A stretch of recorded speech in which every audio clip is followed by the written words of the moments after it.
RCP Notícias.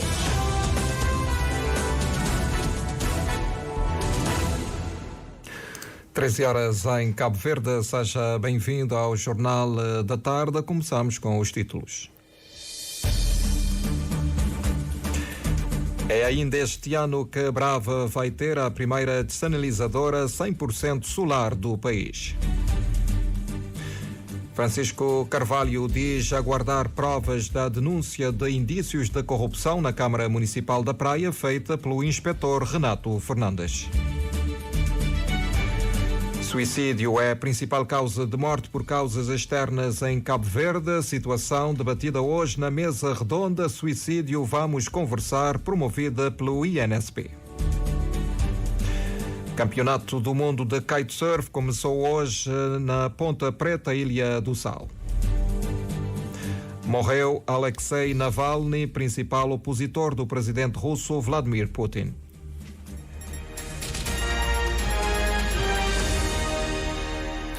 Seja bem-vindo a este jornal.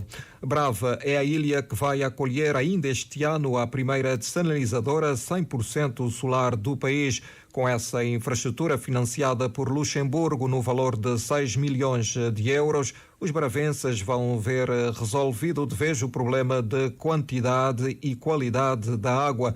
Declarações proferidas no quadro da terceira reunião do Comitê de Pilotagem do Programa Água e Saneamento que decorre na praia. Jornalista Joana Lopes. Programa concebido para apoiar os esforços do governo e dos municípios em assegurar o acesso aos serviços de saneamento e água potável de qualidade a um custo acessível.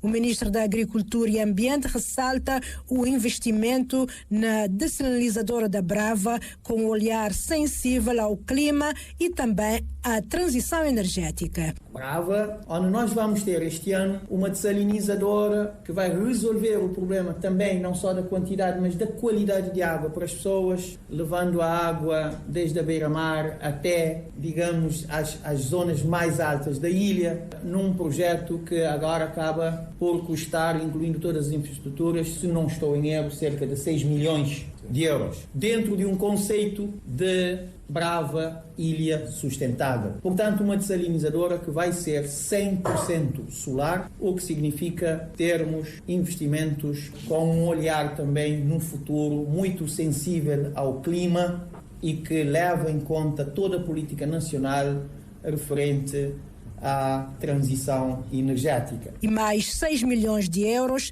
serão disponibilizados este ano para o reforço da eficiência das empresas municipais pelo encarregado de negócios da Embaixada de Luxemburgo, Thomas Barbanci, que saúda a parceria com as entidades gestoras. Para este ano, o Comitê deverá aprovar um plano de trabalho de mais 6 milhões de euros para 2024, cujo principal objetivo é de realizar atividades dirigidas ao reforço da eficiência técnica e operacional das empresas municipais, por um lado, e o reforço da consolidação da governança e seguimento do setor, por outro. Felicita as ilhas de Santo Antão e São Nicolau pela criação das empresas municipais de água e saneamento e também o governo e ANAS pelo empenho e implicação neste processo e anuncia mais 3 milhões de euros para apoiar a consolidação das operadoras. Da nossa parte, o Luxemburgo pretende continuar a apoiar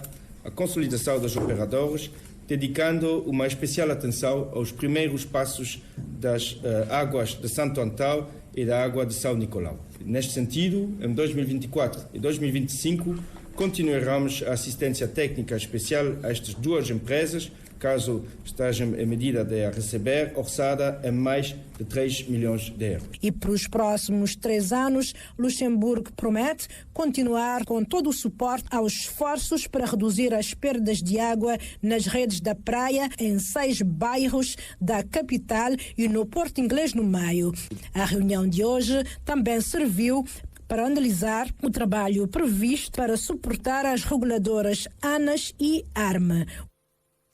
E ainda este ano, Cabrava vai ter a primeira dessalinisadora 100% solar do país, garantiu hoje o Ministro do Ambiente e Agricultura. O presidente da Câmara Municipal da Praia diz que aguarde que o inspetor Renato Fernandes prove as denúncias de indícios de corrupção da autarquia. Francisco Carvalho diz que o que se espera de um profissional competente é que escreva um relatório com provas e não uma carta. No comentário, o senhor dono da carta que é para fazer.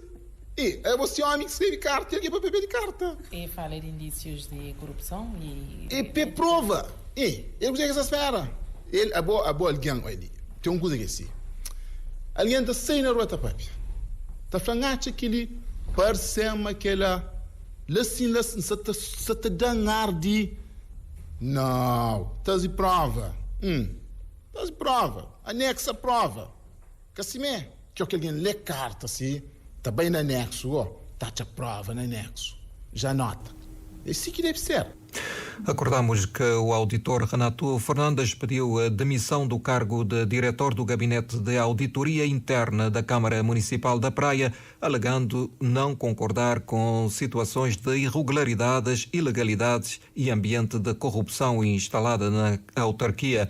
Na carta de 12 páginas, endereçada ao presidente Francisco Carvalho, Renato Fernandes fala de um conjunto de casos que, conforme indicou, vão contra os seus princípios e valores enquanto auditor, o que motivaram a sua decisão de pedir a desvinculação e o regresso ao seu quadro de origem, a Inspeção Geral das Finanças. Francisco Carvalho responde hoje dizendo que o inspetor não apresentou até agora provas das suas acusações. O edil lembra ainda que Renato Fernandes foi à Câmara através de um convite da edilidade para cumprir uma missão que não foi cumprida.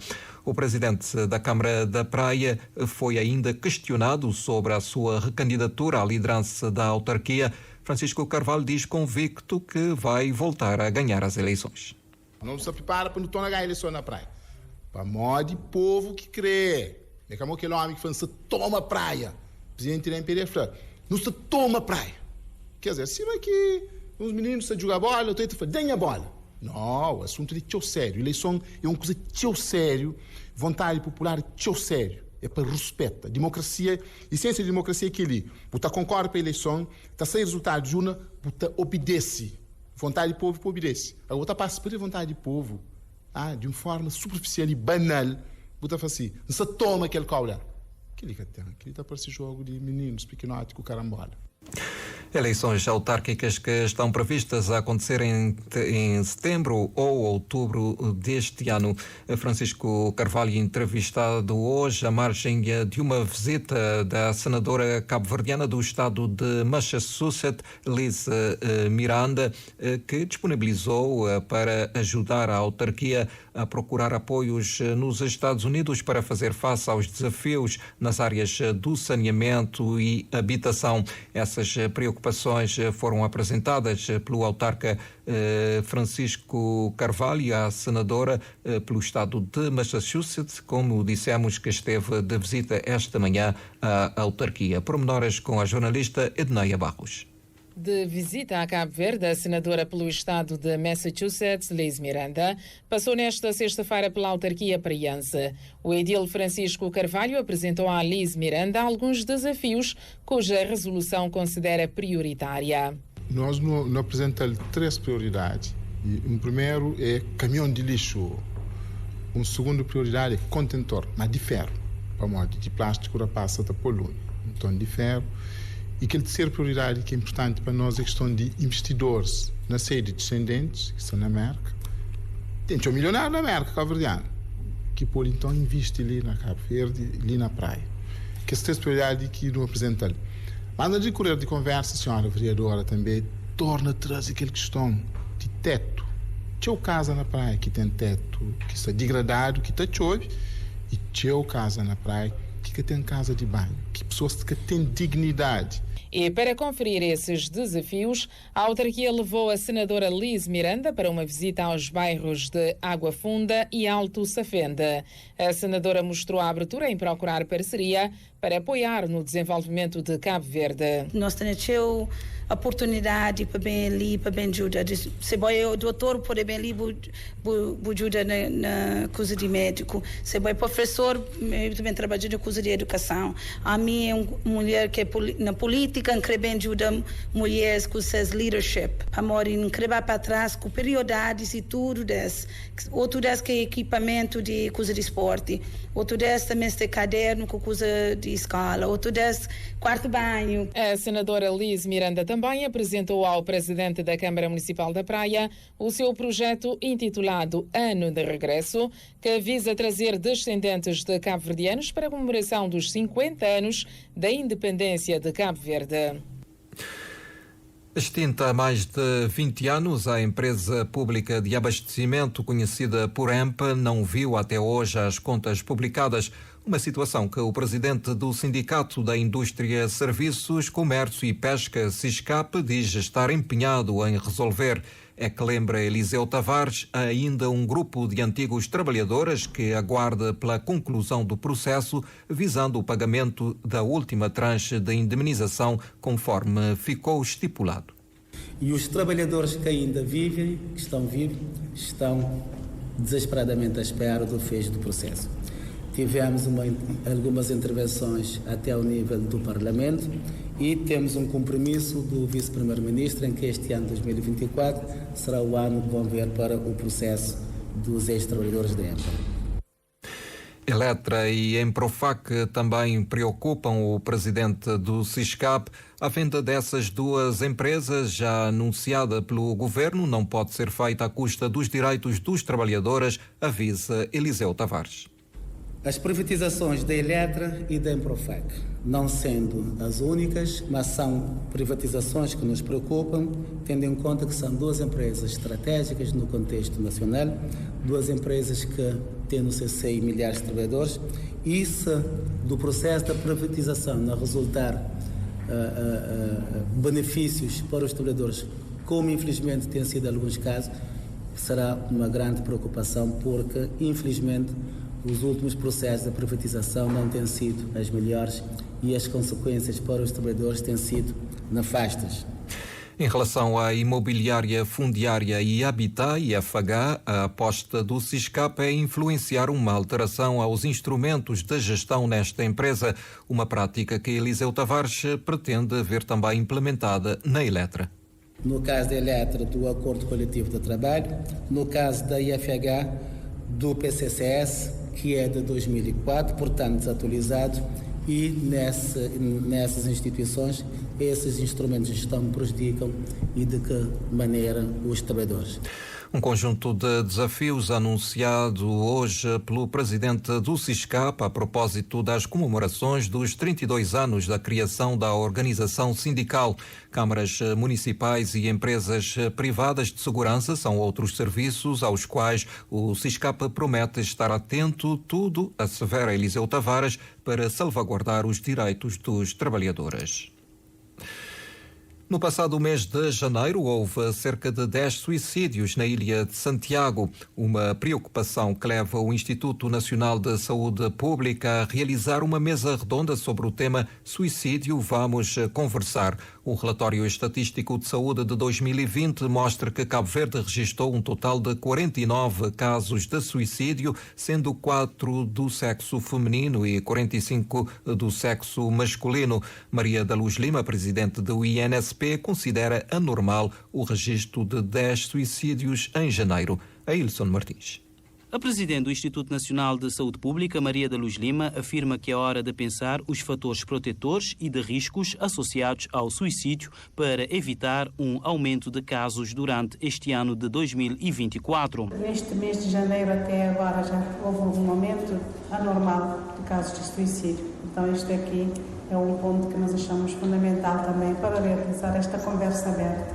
Queremos pensar muito a saúde mental e agora é hora realmente de pensarmos desde o início, não é, sobre os fatores protetores, os fatores de risco que podem estar associados a suicídios, para que realmente não tenhamos um aumento de casos durante este ano. Tivemos conhecimento, através do Serviço de Psiquiatria do Hospital Dr. Agostinho Neto, de que realmente esse mês de janeiro houve cerca de 9 a 10 casos de suicídio. Hélio Rocha, administrador executivo do Instituto Nacional de Saúde Pública, em seu discurso de abertura da mesa redonda sobre o tema Suicídio Vamos Conversar, destacou que o relatório estatístico de saúde de 2020 aponta o suicídio como a principal causa de morte por causas externas em Cabo Verde, representando 40,5% do total de mortes. Com uma taxa de suicídio de 8,5 por 100 mil habitantes, segundo esse relatório, Cabo Verde de facto enfrenta um desafio significativo que representa ou que necessita de ações imediatas e coordenadas. Ainda segundo o mesmo relatório, Cabo Verde registrou um total de 49 casos de suicídio, em que 4 foram do sexo feminino e 45 do sexo masculino. Adicionalmente, o mesmo relatório aponta para 24 casos de tentativa de suicídio, sendo 14 do sexo feminino e 10 do sexo masculino. É neste contexto que enquadra-se a nossa mesa redonda, que busca reunir especialistas, profissionais de saúde, formuladores de políticas públicas e comunidade em geral para discutirmos estratégias baseadas em evidência para a prevenção, identificação precoce e intervenção no suicídio em Cabo Verde. A diretora da área de reabilitação psicossocial e reinserção social da Câmara Municipal da Praia, Sueli Carvalho, chama a atenção para os sinais de alerta de suicídio, mais concretamente a mudança de comportamentos das pessoas, nomeadamente crianças e adolescentes, sublinhando que é entre pessoas dos 15 aos 30 anos que ocorrem mais tentativas de suicídio. Sobre crianças e adolescentes, é preciso termos atenção no que diz respeito ao comportamento, como, por exemplo, a mudança de vestuário, aquela questão de isolamento, não querer estar muito perto dos colegas, ficar muito tempo sozinho, não querer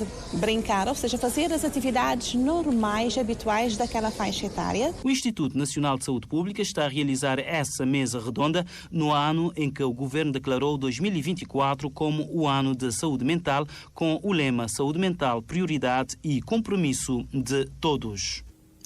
E o Governo de Cabo Verde admite a necessidade de incentivos fiscais às empresas que abracem as políticas de reinserção laboral de reclusos, uma possibilidade referida pela Ministra da Justiça no decorrer da abertura da mesa redonda sobre o tema que teve lugar hoje em Mindelo, um evento acompanhado pelo jornalista José Pedro Santos. Com a visão de que o trabalho digno contribui para a redução da reincidência criminal pela via da reinserção laboral dos cidadãos que por algum motivo perderam a liberdade em determinado período das suas vidas, o Governo de Cabo Verde tem estabelecido diálogo com o empresariado nacional através de mesas redondas sobre o tema. Esta manhã, ao presidir por videochamada a abertura da segunda ronda de conversações, realizada desta vez em Mindelo, a Ministra da Justiça reafirmava o empenho do Governo em cumprir um plano de reinserção social que passa pela formação profissional do recluso, de apoio às famílias para que possam ser o esteio dos ex-reclusos nessa outra etapa importante das suas vidas. Queremos dizer às empresas, aos empresários, cada um deve assumir o seu papel, que nós, dentro daquilo que é o quadro legal que nós temos condições, para além daquilo que é o período de estágio, o recluso poderá, estando em regime, eu diria que assim, o regime que possa permitir ao recluso sair, trabalhar, produzir e depois regressar à cadeia. Mas também para os que vão terminando o cumprimento de pena, para que possam ter uma vida digna fora. E para que haja, portanto, esta criação de condições, necessário se torna, portanto, este envolvimento de todos, e possamos também trabalhar a montante, a formação profissional nos estabelecimentos prisionais, uma tarefa árdua, temos estado a trabalhar ao longo desses anos, graças também a esse trabalho que nós já hoje temos a indicação de redução da reincidência criminal, mas precisamos trabalhar mais, fazer mais. Com o Plano de Recuperação Mais, o Executivo quer fazer uma abordagem abrangente de todos os aspectos subjacentes à questão da reinserção social dos ex-reclusos, onde o acesso ao emprego se afigura primordial e necessária a adesão dos empregadores ao projeto. Razões que levam a Ministra da Justiça a propor incentivos fiscais às empresas que aderem à medida de política social. Nós também queremos propor ao Governo um benefício fiscal às empresas que se disponibilizarem para recrutar ex-reclusos. Acho que o Estado também tem que abrir mão de algo, tem que comparticipar. E nada melhor que motivar as empresas pela via fiscal. E é uma proposta que nós vamos apresentar ao Sr. Ministro das Finanças para que esta questão seja tida em conta no orçamento de 2025, para que haja mais empresas disponíveis, para que o Estado também possa premiar essas empresas. Um anúncio feito pela ministra Joana Rosa, que foi ao encontro do repto lançado pelo presidente da Câmara de Comércio de Barlavento, Jorge Maurício, que mostra a disponibilidade da classe empresarial da Ilha de São Vicente de fazer a sua parte. Muitos são ainda os desafios da reinserção social laboral e da ressocialização dos reclusos. Mas queremos aqui vincar que, enquanto representantes das entidades empregadoras, assumimos o firme compromisso em tudo fazer para que as nossas empresas estejam cada vez mais sensibilizadas e abertas a serem um agente ativo e promotor deste imprescindível processo de reinserção social, podendo, inclusive, a nossa ação começar à montante, com a facilitação de formações e ações de capacitação para o mercado, num quadro mais amplo de uma sociedade mais tolerante, livre, democrática, mais atrativa e, não menos importante, mais desenvolvida.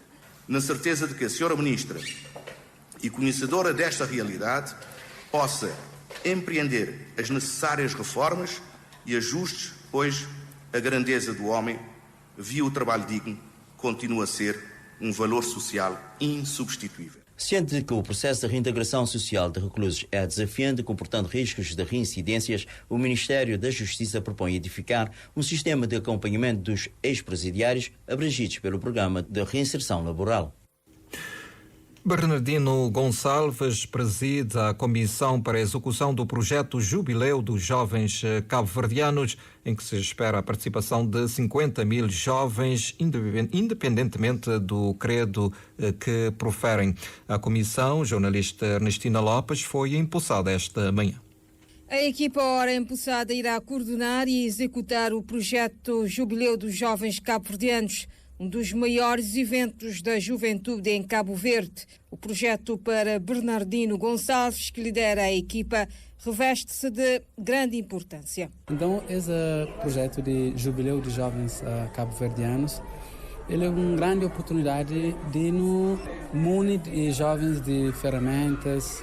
Então, é que sempre que nós temos a oportunidade de unir jovens, não?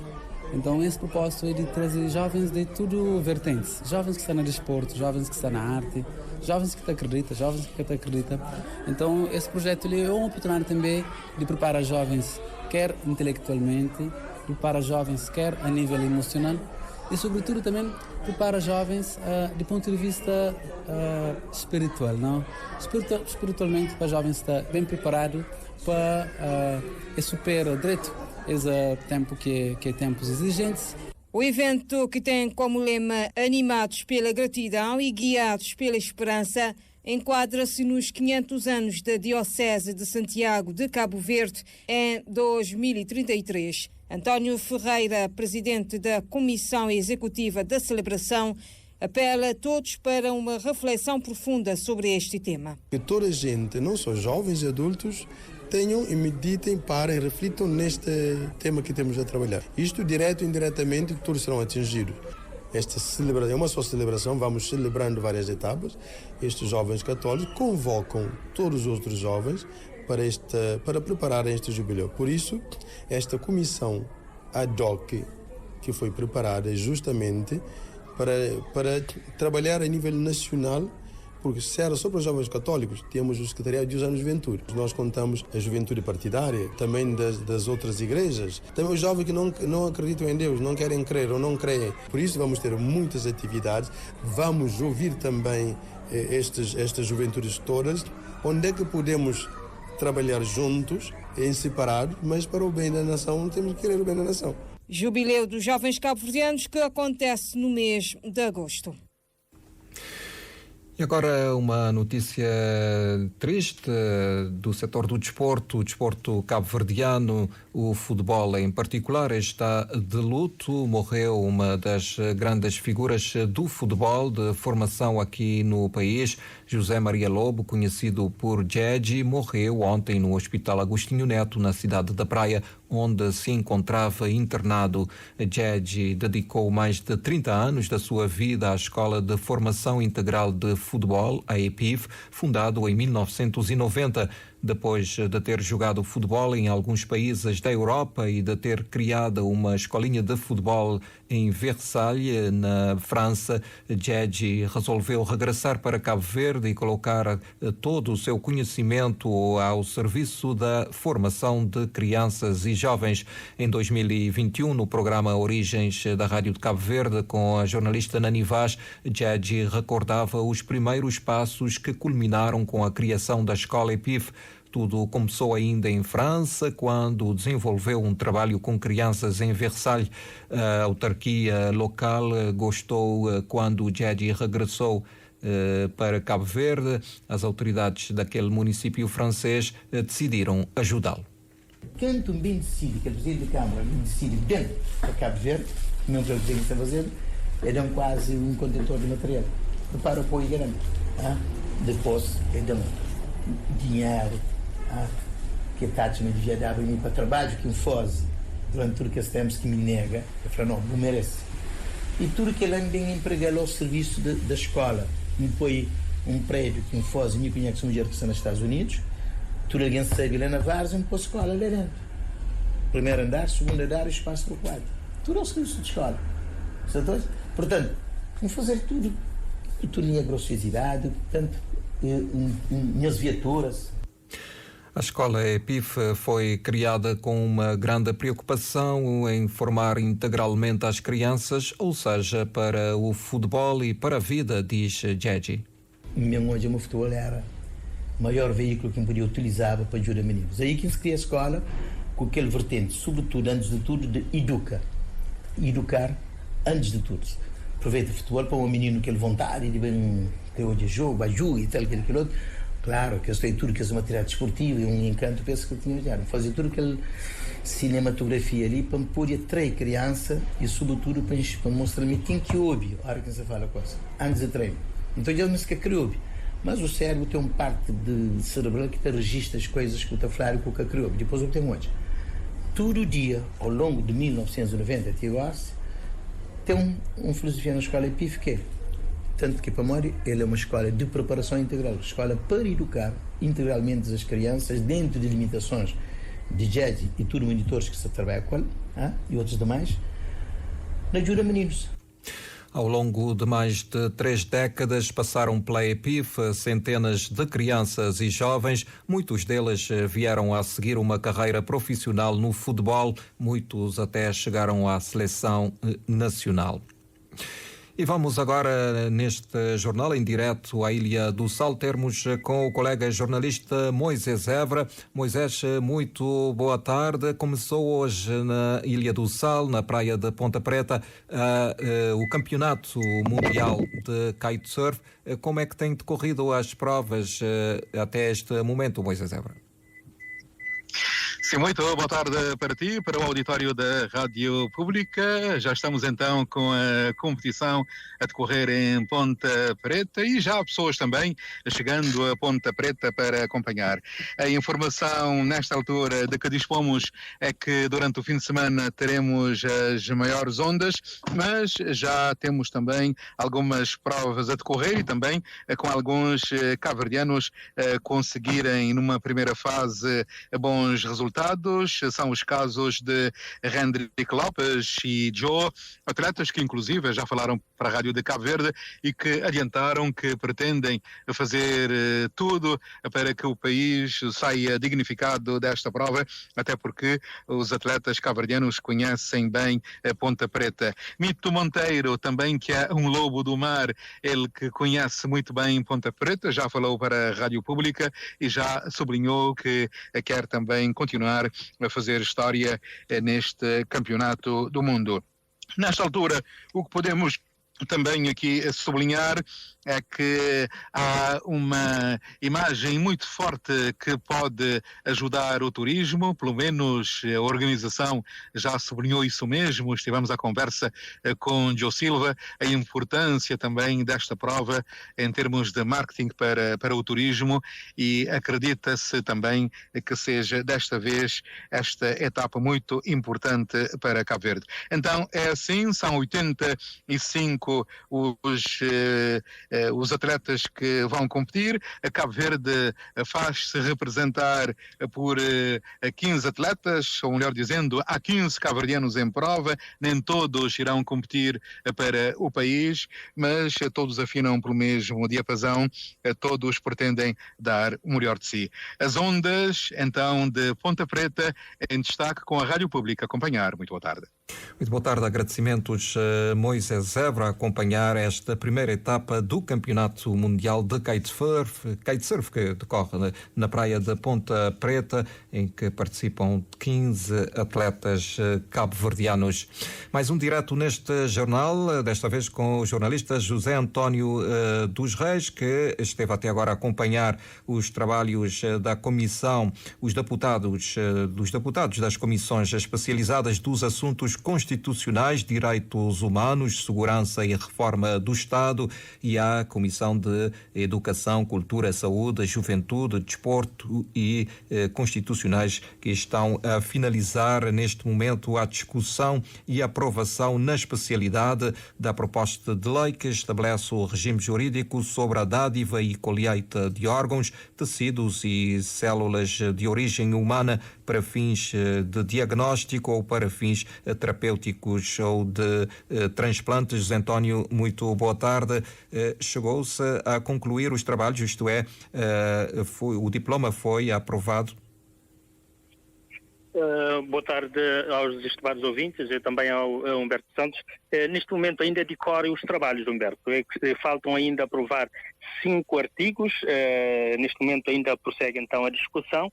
Há momentos, por exemplo, o deputado que tem sido muito interventivo, o deputado do PAICV, Demes Lobo Almeida, esteve a pedir, por exemplo, o reforço do regime sancionatório, no sentido de dissuadir possíveis tráficos de órgãos humanos, isto no quadro desta legislação que está a ser discutido para aprovação, está a ser aprovado então na especialidade. Já se aprovou boa parte dos artigos, como já disse, são 30 e tal artigos, segundo consta, faltam 5 artigos para serem aprovados. Trata-se de uma reunião, como já disseste,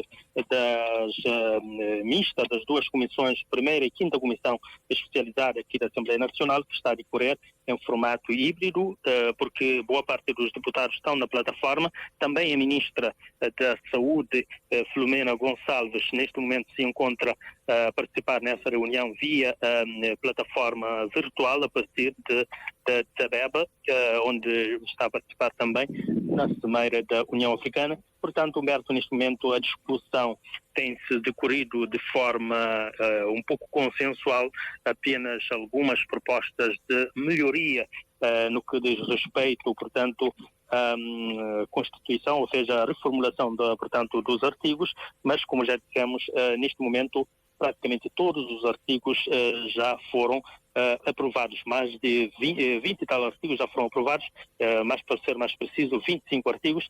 Faltam mais 5 artigos para serem, no entanto, aprovados nesta reunião das comissões especializadas, portanto, dos assuntos constitucionais, direitos humanos, segurança e reforma do Estado, e também da outra comissão especializada, Educação, Cultura, Saúde, Juventude, Desporto e Questões Sociais. Como já disse, então, a reunião ainda continua aqui na Assembleia Nacional.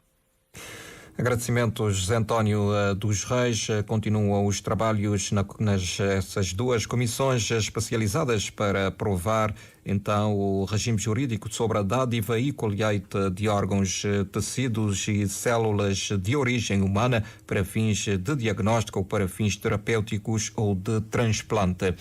E a notícia que marca a atualidade internacional é a morte de Alexei Navalny, o principal opositor do presidente russo Vladimir Putin.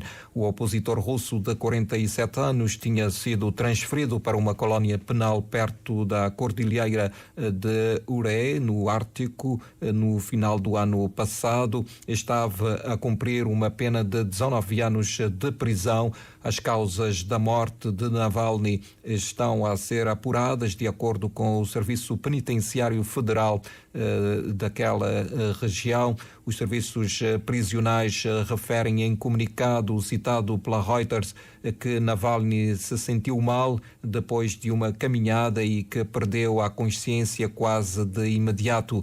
Indicam ainda que a equipa médica da instituição chegou imediatamente ao local e que foi chamada uma ambulância. Os médicos declararam o prisioneiro morto. A causa da morte está a ser apurada. Não houve a confirmação imediata da morte de Navalny por parte da sua equipa.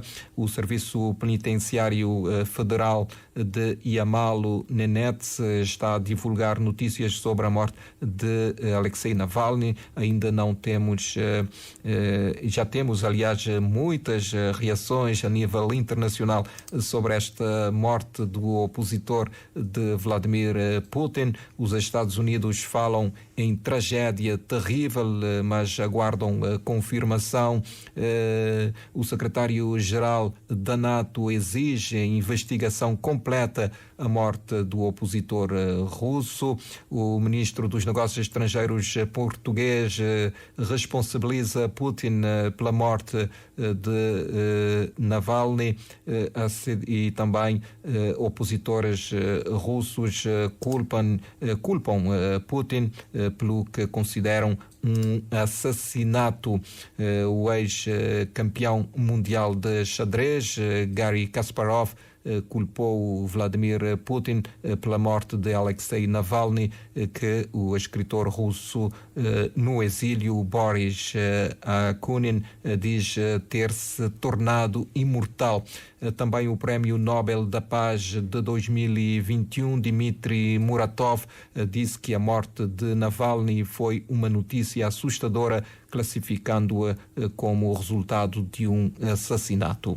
E ao ponto final deste Jornal da Tarde, quando passam 36 minutos das 13 horas, resta-nos então recordar os principais destaques deste jornal.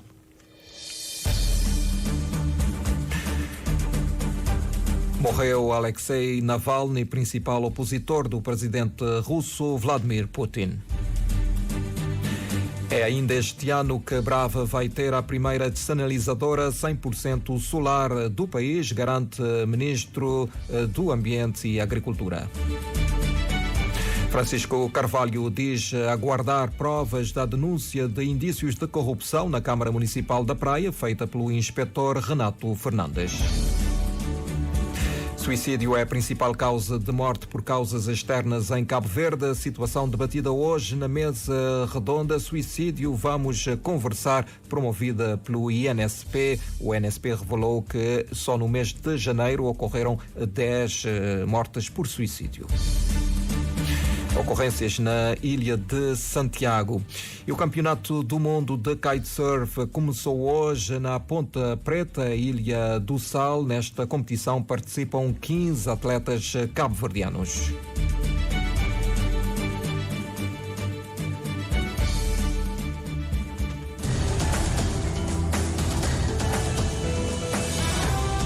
Mais informações em www.rtc.cv e na aplicação RTC Mobile. RCV, o rigor da notícia e o melhor da informação.